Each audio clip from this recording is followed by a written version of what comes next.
Hi guys, today in this video you know about cantilever distance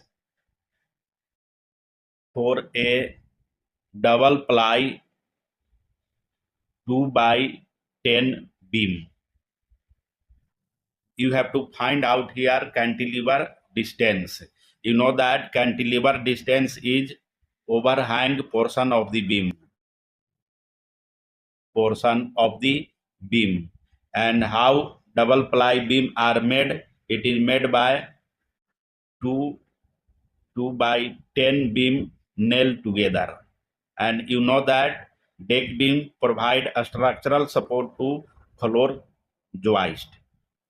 Here we made a rough diagram to understand about cantilever distance.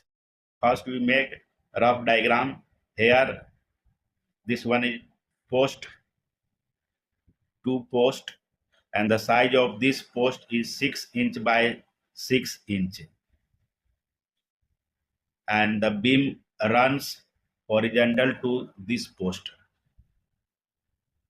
and the size of this beam is double ply 2 by 10, and this one is interior span between the two support.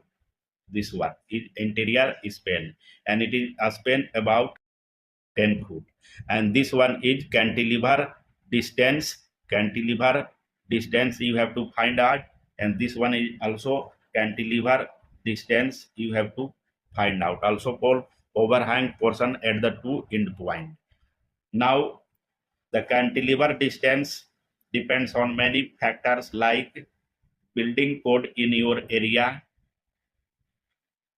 The second one, IRC guideline, and the third one is species and grade of wood. There are several species of wood like SYP, Southern Yellow Pine, SPF, Douglas Fir, and Hemp Fir. It is used as dimensional lumber for different work. And the fourth one is loading condition. What will be the loading condition? It consists of live load and dead load of the structure. It might be 50 pound per square foot.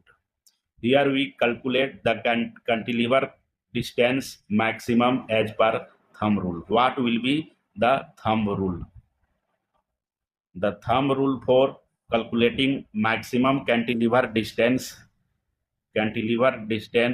should not exceed 1/4 of the interior span between the two support. What will be the span here? A double ply 2 by 10 beam can span maximum interior span here 10 foot. So 1/4 multiply 10 foot. This will come about 2.5 foot distance. So a double ply 2 by 10 beam maximum cantilever distance should not be exceed from 2.5 foot. This is maximum cantilever distance for a double ply 2 by 10 beam, and but actual cantilever distance depends on these factors. Thank you.